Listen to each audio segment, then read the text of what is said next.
बिस्मिल्लाहिर्रहमानिर्रहीम। नाज़रीन अस्सलाम वालेकुम। नाज़रीन, क्या आप जानते हैं कि पाकिस्तान चाइना से बहुत जल्द HQ9 एयर डिफेंस सिस्टम जो है वो लेने वाला था। डील बिल्कुल प्रोसेस में थी कि अचानक ये डील लीक हो गई।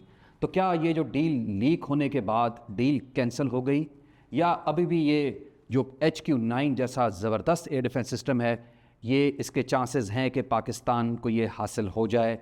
आखिर क्या वजह हुई कि हर तरफ सोशल मीडिया पर यह बात इस वक्त गर्म हो चुकी है और हर बंदा यही बात कर रहा है कि HQ9 जैसा एयर डिफेंस सिस्टम जो है वो अब चाइना पाकिस्तान को शायद ना दे सके। असल हकीकत है क्या, आज हम आपको सब कुछ खुलकर बताएंगे। लेकिन इससे पहले कि मैं इस पूरे टॉपिक की डिटेल में जाऊं, मैं चाहता हूं कि आप मेरे प्रोग्राम को लाइक करें, शेयर करें, सब्सक्राइब करें मेरे चैनल को, और कमेंट सेक्शन में कमेंट ज़रूर दीजिएगा।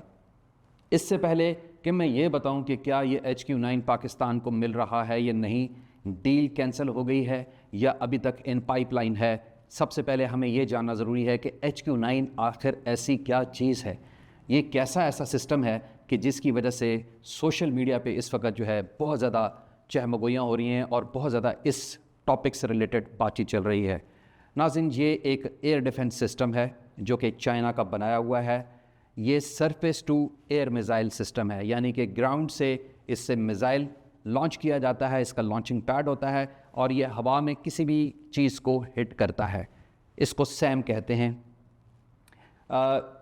ये जो HQ9 जो सिस्टम है जो चाइना ने बनाया है, ये रशिया का जो S-300 एयर डिफेंस सिस्टम है उसकी रिवर्स इंजीनियरिंग करके ये सिस्टम जो है ये क्रिएट किया गया।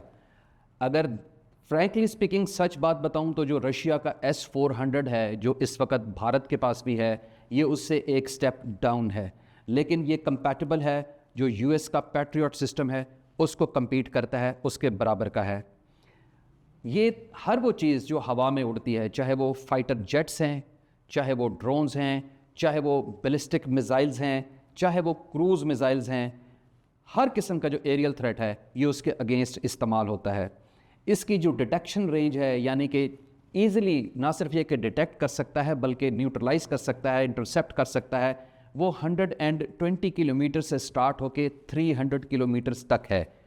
इसका जो अपना रडार सिस्टम है उसके बारे में बताऊंगा, वो तो रेंज बड़ी डिफरेंट है, लेकिन जिस चीज़ को ये ईज़िली इंटरसेप्ट कर लेता है वो ये रेंज है जो मैंने आपको बताई है। इसकी जो स्पीड है वो मैक 4+ है। जो वॉइस की स्पीड होती है वो मैक 1 है, और इसका जो वेपन सिस्टम का मिज़ाइल है उसकी स्पीड मैक 4+ है। और उसके अलावा जो बहुत बड़ी इसकी कैपेबिलिटी है वो ये है कि एट वन टाइम ये 100 से ज़्यादा टारगेट्स को इंटरसेप्ट करता है और अगेज कर लेता है। और इस पे मोबाइल ट्रांसपोर्टर है इसके साथ कनेक्टेड, लिहाजा ये किसी एक जगह पर ज़रूरी नहीं है कि इसका लॉन्चिंग पैड किसी एक जगह पे स्टैटिक हो, ये मूव करके किसी भी हिडन एरिया में लेके जाया जा सकता है। एट वन टाइम ये 4 मिज़ाइल्स को लेके ये जाता है और लॉन्च करता है। दुश्मन के लिए लिहाजा मुश्किल हो जाता है कि इसको ट्रेस आउट करना कि ये इस वक्त ये सिस्टम कहाँ पर मौजूद है। उसके बाद ये जो मैंने आपको पहले बताया कि ये S-400 से एक स्टेप डाउन है, और ये S-400 ये वही लॉन्चिंग सिस्टम है, ये वही एयर डिफेंस सिस्टम है जो पाकिस्तान ने भी रिसेंट वॉर में, जो भारत पाकिस्तान के बीच में एक जंग हुई 6 दिनों की, उसमें पाकिस्तान ने भारत के 2 S-400 जो है वो तबाह किए थे। ये उससे एक स्टेप डाउन है।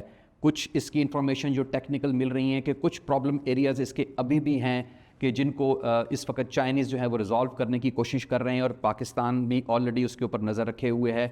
अगर तो वो प्रॉब्लम्स रिज़ॉल्व हो जाती हैं तो बहुत अच्छा होगा, क्योंकि ये जो प्रॉब्लम्स हैं जो अभी तक हमारे नॉलेज में आई हैं उसके मुताबिक ये पाकिस्तान के जो अंदर बाउंड्री के अंदर एयर डिफेंस को तो बहुत अच्छे तरीके से मैनेज कर पाएगा, लेकिन मे भी शायद आउट ऑफ पाकिस्तान बाउंड्री इसके लिए थोड़ा सा काम मुश्किल हो जाएगा। लेकिन ये आने वाला वक्त बताएगा कि अगर ये चीज़ हमें मिल जाती है और इसके तमाम टेस्ट एंड ट्रायल सक्सेसफुल हो जाते हैं तो then it is an excellent weapon system. पिछले कुछ दिनों से सोशल मीडिया के ऊपर ये अफवाहें बहुत ज़्यादा आम थी, सरगर्म थी कि ये जो डील है ये लीक हो गई है और लिहाजा ये डील कैंसिल हो गई है। अब हुआ ये था कि पाकिस्तान गवर्नमेंट के ही किसी एक अदारे ने बहुत ही गैर मोहतात तरीके से सोशल मीडिया पर ये पोस्ट लगा दी कि पाकिस्तान जो है वो चाइना से HQ9 J-35 जो फाइटर जेट्स हैं और KJ-500 ये जो सिस्टम्स हैं ये पाकिस्तान को बहुत जल्दी चाइना से मिलने वाले हैं। इस पोस्ट के लगाने के कुछ ही देर बाद ये पोस्ट फिर डिलीट भी कर दी गई, क्योंकि ये एक गैर मोहतात तरीका था, लिहाजा ये पोस्ट डिलीट कर दी गई। द मोमेंट ये पोस्ट डिलीट हुई उसके बाद से सोशल मीडिया पर ये बात उड़ गई कि ये पोस्ट इसलिए डिलीट की गई है क्योंकि ये डील एक्चुअली लीक हो गई है और अब ये डील कैंसिल हो गई है। और ख़ास तौर पर भारत में इसके ऊपर काफ़ी खुशी भी मनाई गई और चहमगोइयाँ हुई कि ये पाकिस्तान से ये वेपन जो है अब ले लिया जाएगा, ये पाकिस्तान के हवाले नहीं किया जाएगा। एक सादा सा सवाल तमाम व्यूअर्स के से मैं इस वक्त कर रहा हूँ, मुझे ये बताएं कि किसी 2 ममालिक, किसी 3 ममालिक या 4 ममालिक के बीच में कोई भी एक दिफाई सामान की डील होती है और वो डील सोशल मीडिया पे आ जाती है, सैटेलाइट टेलीविज़न के ऊपर वो बातचीत आ जाती है, तो क्या वो जो ममालिक हैं वो आपस में उस डील को कैंसिल कर देते हैं? तो इसका बड़ा सादा सा जवाब है कि नहीं। देखें, ये जो वक्त है इस वक्त आपको डेली बेसिस पर कई ऐसे ममालिक नज़र आएंगे जो आपस में मुख्तलिफ दिफाई सामान की डील्स कर रहे होंगे, और वक्त है सोशल मीडिया का, वक्त है सैटेलाइट का। द मोमेंट अभी वो डील की निगोशिएशन स्टार्ट होती हैं तो इन्फॉर्मेशन जो है वो पूरी दुनिया में फैल जाती है थ्रू सोशल मीडिया, उसके अलावा थ्रू सैटेलाइट टेलीविज़न। तो मुझे बताएं ऐसी कितनी डील्स आपके नॉलेज में आई हैं कि जो इस वजह से कैंसिल हो गई हैं कि जी अब सोशल मीडिया पे बात आ गई है, वो जी अब टेलीविज़न के ऊपर इसके ऊपर बात हो रही है। So it's rubbish. ये बिल्कुल एक गैर मैं कहूँगा कि एक इंतहाई इलॉजिकल किस्म की बात है कि ये डील लीक हो गई है और उसकी वजह से ये डील कैंसिल हो गई है। येस, आई एग्री कि ये डील अभी भी एग्जिस्ट कर रही है, लेकिन इंतहाई खामोशी से। उसकी वजह है नाजरीन, और वजह क्या है कि जो HQ-9 air defence weapon system है ये क्लासिफाइड कंसिडरेशंस में आ जाता है, और कोई भी ऐसी चीज़ जो क्लासिफाइड होती है उसको बहुत ही खामोशी के साथ किया जाता है, उसको बहुत छुपा के रखा जाता है।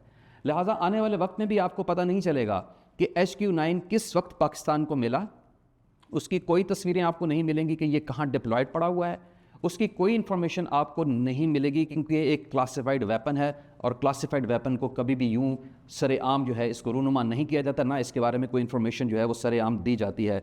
लिहाजा सबसे पहली बात तो ये है कि डील एग्जिस्ट कर रही है, डील अपनी जगह मौजूद है। अब बात यह है कि द मोमेंट ये HQ-9 जो एयर डिफेंस सिस्टम है ये पाकिस्तान के आर्सेनल में शामिल हो जाएगा, उसके बाद पाकिस्तान की ताकत में, दिफाई ताकत में बहुत इजाफा होता है, और इसका सबसे बड़ा जो ख़तरा है वो भारत को है।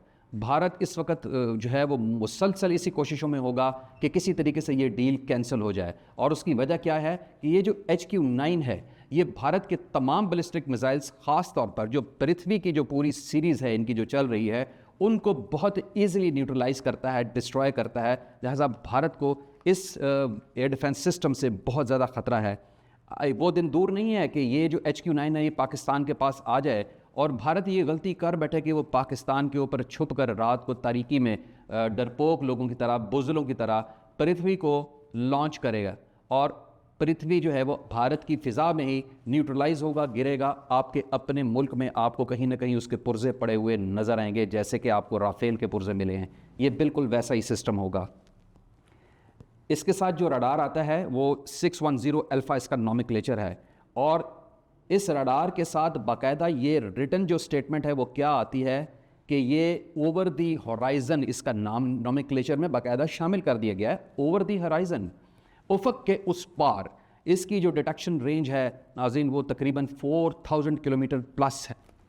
इमेजिन करें कि 4000 किलोमीटर प्लस पे कोई भी ऐसी चीज़ जो हवा में अगर आएगी तो इसका जो ये रडार है ये उसको डिटेक्ट कर लेगा, और डिटेक्ट करने के साथ साथ अभी वो इब्तदाई मराहिल में ही होगा तो ये इमीडिएटली उसको न्यूट्रलाइज़ भी कर सकता है। और इतनी बड़ी जो ये जो सर्वेलेंस रेंज है, ये भारत की किसी भी किस्म की कोई भी हरकत जो उसके मुल्क से होगी अगेंस्ट पाकिस्तान, उसको फ़ौरन डिटेक्ट करेगा, क्योंकि ये सिस्टम जो है अर्ली वार्निंग भी देता है।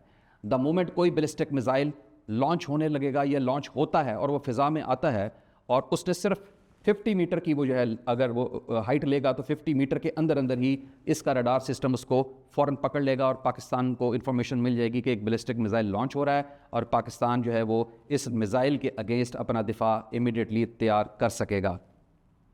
अब पाकिस्तान को ये लेने की क्या ऐसी ज़रूरत पड़ गई है कि पाकिस्तान इसको हर हाल में हासिल करे? नाज़रीन, कुछ तो मैंने आपको रीज़न्स पहले ही बता दिए हैं, उसकी कैपेबिलिटीज़ भी सारी बता दी हैं। अब जो दूसरा एक बहुत बड़ा एक इम्पॉर्टेंट रीज़न है वो क्या है कि सिर्फ एटम बॉम्ब रखना ही ज़रूरी नहीं होता। आपको दिफा भी करना चाहिए कि अगर एटम बॉम्ब आप पे गिर जाए तो आपकी तरफ फेंका जाए तो उसका दिफा कैसे करना है। खाली रखने का कोई फ़ायदा नहीं है, और ख़ास तौर पर जब भारत जैसा अच्छा हमसाया हो आपके साथ, तो फिर तो आपको हर किस्म के दिफा के लिए तैयार रहना चाहिए। ख़ास तौर पर रात की तारीकी में, तीसरे और चौथे पहर में, जब दुनिया सो रही होती है, ये वही वक्त होता है जब भारत हमेशा पाकिस्तान के ऊपर हमला करता है। लिहाजा HQ-9 एक वो ऐसा एयर डिफेंस सिस्टम होगा जो कि भारत के उस वक़्त का जो बुज़दिलाना हमला होगा रात के तीसरे और चौथे पहर का, उसको ईज़िली डिफेंड करेगा, और तमाम वो पृथ्वी, अग्नि, प्रकाश जैसे ख़तरनाक जो मिज़ाइल हैं उनको न्यूट्रलाइज़ करेगा, और उनके मुल्क में ही ये इनके तमाम मिज़ाइल्स गिरेंगे। HQ-9 की जो मौजूदगी है नाज़रीन पाकिस्तान में, वो उसकी न्यूक्लियर कमांड और उसके कंट्रोल को बहुत ज़्यादा ताकत देती है। पूरे प्रोग्राम के बाद जो मेरा एक लबे-लुबाब एक एंड क्वेश्चन है वो तमाम नाज़रीन से, वो ये बनता है कि जैसे मैंने अपने प्रोग्राम में ये बताया था कि ये S-400 से एक स्टेप डाउन है, और साथ में मैंने ये भी बताया था कि पाकिस्तान ने ये S-400 जो भारत के पास हैं 2 डिस्ट्रॉय किए। तो क्या आपको लगता है कि HQ-9 जो S-400 से एक स्टेप डाउन है वो पाकिस्तान के लिए इतना ही अच्छा वेपन है कि जितना इसको सोचा जा रहा है? और दूसरा इसका जो पार्ट है क्वेश्चन का वो ये है कि क्या आपको लगता है कि भारत के जो पायलट्स हैं वो भी इतने ही कैपेबल हैं जितने पाकिस्तानी पायलट्स जिन्होंने 2 S-400 तबाह किए थे? सवाल का जवाब कमेंट सेक्शन में ज़रूर दीजिएगा। आपको मेरा प्रोग्राम पसंद आया तो उसको लाइक करें, शेयर करें, सब्सक्राइब करें मेरे चैनल को, और कमेंट सेक्शन में अपने कमेंट ज़रूर दीजिएगा। कल हाज़िर हो जाऊँगा एक नए प्रोग्राम के साथ। इजाज़त दीजिए। अल्लाह हाफ़िज़।